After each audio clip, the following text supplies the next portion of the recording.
네, 안녕하세요. 주호 티처입니다. 오늘은 신규 교사가 되신 분들 먼저 축하드리고요. 그런 분들 중에 대기 발령이 나신 분들이 계실 거예요. 그래서 대기 발령 기간 동안 무엇을 하면 좋은지 제 개인적인 경험에 비추어서 한번 좋은 경험 사례를 말씀드리고자 합니다. 먼저 일반적으로 아르바이트는 크게 두 가지로 나누어지죠. 첫 번째, 교직과 관련이 있는 기간제 또는 시간 강사, 그다음 두 번째, 교직과 관련이 없는 일반 아르바이트인데요. 저는 이 중에서 첫 번째는 앞으로 많이 하실 거기 때문에 굳이 한 학기 이상 하는 것을 별로 추천드리지 않습니다. 아마 많이 연락이 올 거예요. 특히 인력풀에 등록해 놓으시면 그런 게 많이 제안이 오실 텐데 적당히 좀 보시고 한 학기 정도면은 이제 하시겠지만 1년 단위로 가시는 그런 긴 경우는 저는 비추천을 드립니다. 왜냐하면 이 시간에 할 수 있는 다른 더 좋은 도움이 되는 아르바이트가 있기 때문인데요. 바로 두 번째, 저는 교직과 관련이 없는 아르바이트, 그 중에서도 한 가지를 또 꼽자면 콜센터와 관련된 아르바이트를 하시기를 꼭 추천드립니다. 제가 이 아르바이트를 추천드리는 이유는 콜센터를 이제 상담을 하는 경험이 실제로 학생들, 그리고 학생들보다 더 중요한 학부모와의 상담에서 대처하는 능력을 기르는데 정말 큰 도움을 주기 때문이에요. 자, 그러면 지금부터 콜센터에서 있었던 일과 제가 어디 콜센터에서 일을 했었는지, 그리고 어떤 면에서 그게 실제로 앞으로 교직사회에 도움이 될 수 있는지, 그런 얘기를 한번 해보도록 하겠습니다. 먼저 제가 아르바이트를 했던 곳은 강남 서초구인가 거기에 있는 메가스터디 본사의 콜센터, 거기서는 이제 학습지원센터라고 부르는데, 메가스터디의 어떤 인터넷 강의의 문제라든가 또는 강의 환불, 이런 것들을 담당하는 그런 인바운드 상담 아르바이트를 한 달 동안 해본 적이 있습니다. 야간에 했고요. 그래서 야간 수당도 받고 교통비까지 받아서 한 100만 원 이상 그 당시에 한 달이라고 받게 됐는데, 자, 그때 했던 콜센터가 정말 학부모 상담할 때 도움이 많이 됐습니다. 기본적으로 콜센터와 그 다음에 학부모 상담은 비슷한 점이 한 가지가 있는데요. 그게 뭐냐면 바로 뭔가 문제가 있을 때 감정적으로 격해진 상태에서 저에게 전화가 온다는 겁니다. 그리고 저는 그것을 해결해 줘야 되는 입장이라는 거죠. 먼저 콜센터 얘기를 해볼게요. 가장 많이 오는 게 인터넷상의 문제 또는 인터넷 설정상의 문제, 아니면 학습기기, 그 당시에는 PMP나 뭐 이런 것들도 많이 있었기 때문에 그런 기계가 안 된다거나 아니면 인터넷 설정에 오류가 난다거나 하는 것들 때문에 전화가 오는 경우가 대부분입니다. 그런데 전화가 올 때는 이미 그분들이 이것저것 다 해보고 안 된 상태에서 고객센터로 전화를 하는 경우가 많아서 이게 자기가 안 되는 거에 대해서 화가 이만큼까지 나 있는데 그걸 억누르고 이제 막 이렇게 부들부들 떨면서 전화하시는 경우가 되게 많으세요. 그게 느껴지거든요, 실제로. 근데 그런 경우가 학부모님들과도 약간의 비슷한 점이 가끔 생길 수가 있습니다. 뭐 일반적인 진로 상담이나 대부분의 경우에서는 학부모님들께서 되게 다 잘 얘기를 해주시는데, 좀 예민한 경우 있잖아요. 예를 들면 학생이 자기 자녀가 학교에서 왕따를 당한다고 느낀다거나, 따돌림을 당한다거나, 아니면 학교 폭력에 휘말렸다거나, 서로 학교 폭력이 있어서 서로 싸우는 경우에, 그런 경우에는 상당히 예민한 상태에서 오시기 때문에 이렇게 뭔가 감정적으로 올라온 상대방에게 내가 어떻게 해야 되는지를 저는 말을 해줘야 되는 입장이라는 점에서 되게 공통점이 있는 그런 직업이라고 할 수가 있겠습니다. 이제 대충 제가 왜 콜센터를 추천드리는지 아시겠죠? 한 가지 가장 대표적인 경우만 얘기하고 오늘 영상을 좀 진행 더 마무리해 보도록 할게요. 이런 경우가 있었습니다. 콜센터에서 전화를 받았는데, 뭐 메가스터디 학습지원센터 누구누구입니다. 무엇을 도와드릴게 했는데 어떤 아저씨분이 이미 화가 엄청 나가지고 욕도 하시면서 막 아이씨 막 이러면서 전화가 왔어요. 그리고 네 고객님 어떤 부분 도와드릴까요 했는데, 이제 감정은 다 빼고 내용이 뭐였냐면, 자기가 네이버를 켰는데 이제 그분의 컴퓨터가 느린 것 같아요. 근데 네이버의 네이버 창의 오른쪽 하단에 메가스터디 배너 광고가 뜬 거예요. 근데 그걸 자기가 뭘 하다가 잘못 눌렀는데 그것 때문에 컴퓨터가 멈췄다는 거죠. 그러니까 이거는 뭐 다 아시는 분들은 그건 이제 네이버 상의 문제이거나 네이버 사이트와 관련이 있거나 아니면은 뭐 컴퓨터의 문제겠죠. 근데 이제 그분은 그런 걸 잘 모르시는 분이니까 뭐 모르니까 전화할 수 있잖아요. 어쨌든 메가스터디를 눌렀으니까 저희한테 전화가 온 거고 제가 받은 거예요. 그래서 제가 한 두세 번 정도 계속 고객님 그거는 네이버 사이트 상에 광고가 뜨는 거기 때문에 저희가 직접적으로 그 문제와 관련이 있는 건 아닙니다.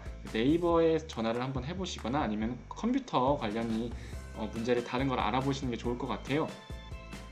그러셨는데 그분은 이제 화가 나신 상태고 여기서 계속 막 열을 내시면서 더 열이 받기 때문에 제 말이 귀에 안 들어오는 거죠. 그래서 아니 그게 아니라 막 이러면서 막 자기 주장만 계속 하시는 거예요.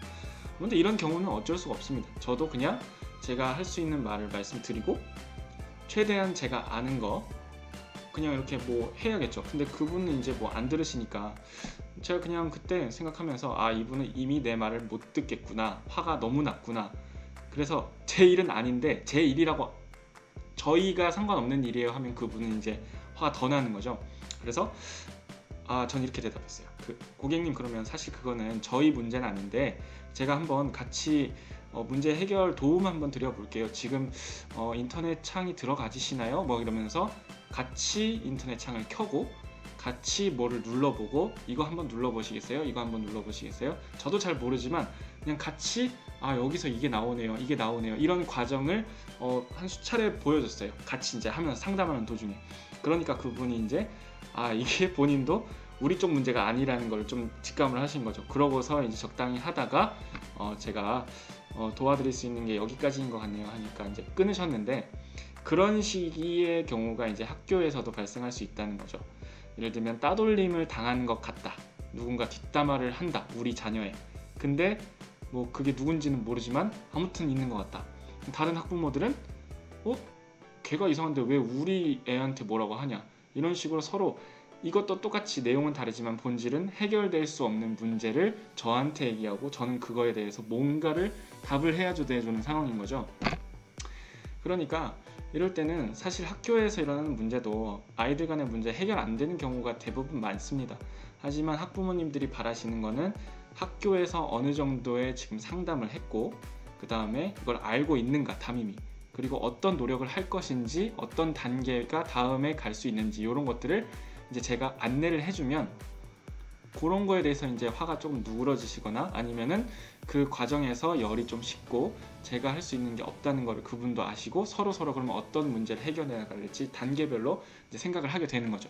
그래서 문제를 해결했던 경우가 몇 번 많이 여러 학년에 걸쳐서 있었는데 그래서 저는 이런 경우에 정말 콜센터라는 그 직업이 그 학생 상담과 학부모 상담을 가장 또 이렇게 중요한 업무로 하는 교사에게 꼭 필요한 침착함을 기르는 그런 능력 그리고 당황하지 않고 침착하게 내가 전달해야 될 것을 전달할 수 있는 그런 뭔가 연습 그런 게 되기 때문에 정말 이 콜센터는 제가 그 한 해 동안 저도 대기발령 1년 동안 했는데 했던 일 중에 가장 잘한 일이 아닐까 그렇게 생각이 들었습니다.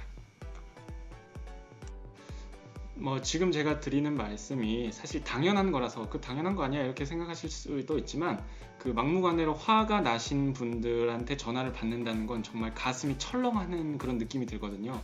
그리고 제가 말하는 거를 안 들으시고 할 때 사람이 당황하면 어떻게 해야 될지 모르고 오히려 제가 화가 날 수도 있고 문제를 더 키울 수도 있기 때문에 거기 콜센터에 들어오는 정말 많은 콜들 중에는 말도 안 되는 정말 막 화를 내는 경우가 많았어요. 그래서 그때 그 셌던 그런 콜센터에 어떤 상담할 수 있는 저에게 스트레스를 더 크게 줬던 경험이 오히려 실제로 학부모를 만났을 때는 거기서 버틸 수 있는 거기서 냉정할 수 있는 조금 더 내가 옛날에 센 거 해봤으니까 요거 할 수 있는 그런 좋은 경험이 됐던 것 같습니다. 자, 그래서 오늘 영상을 좀 정리해보자면 아르바이트를 하시는 걸 추천드린다. 두 번째 경우였죠. 그 첫 번째 교직 관련된 아르바이트, 뭐 예를 들면 기간제나 아르바이트는 아니지만 기간제나 시간 강사보다는 두 번째 교직과 관련이 없는 교직 생활을 하면서 해볼 수 없는 그런 걸 해보시는 게 좋을 것 같고요. 콜센터가 그 중에서도 학부모 상담에 도움이 되기 때문에 정말 중요한 그런 자질을 길러주고 경험을 하는데 도움이 됐다. 하지만 제가 뭐 다른 그 외에 콜센터 외에 아르바이트를 하지 말라 이건 아닙니다. 저 같은 경우도 한 5개월 정도 제가 하고 싶었던 카페에서 아르바이트를 하면서 이렇게 막 커피도 내려보고 다 해봤거든요. 그리고 1일 알바 같은 것도 많이 단기로 해봤어요. 그래서 어떤 특급 호텔에서 하루 그냥 알바하는 건데 거기는 하루 하는데도 옷을 쫙 넥타이까지 맞춰주고 선배님이라고 부르라고 하고 나이 상관없이 존댓말을 하게 하고 막 그런 엄격한 문화가 있는 곳도 있었고 다양한 그런 알바 경험을 하는 게 나중에 그 학생들한테 진로 상담이나 이런 걸 해줄 때 정말 본인의 경험에서 우러나오는 제가 주휴수당, 야간수당 이런 거를 배웠던 것도 실제로 그걸 하면서 배웠거든요. 그래서 그런 거를 얘기해주는 꿀팁 같은 것도 줄 수 있고 그래서 여러모로 도움이 될 것 같습니다. 그래서 대기 발령하시는 분들 경우에 따라서는 아쉬운 분들도 많이 계실 것 같아요. 바로 학생들을 못 보니까. 그리고 또 경제적인 부분도 차이가 많이 나잖아요. 그래도 지금이 앞으로 다시 올 수 없는 내가 다양한 경험을 할 수 있는 좋은 기회다 생각해 보시고 그런 것들을 알바를 많이 못 해보신 분들은 그런 것들을 한번 해보시는 것도 좋은 경험이 될 것 같아서 오늘 이야기를 한번 해봤습니다. 네, 주말 잘 마무리하시고 2월 마지막 방학 한 주 새로운 학기 위해서 잘 준비하시기 바랍니다. 화이팅! 네, 오늘 영상은 여기까지 하겠습니다. 감사합니다.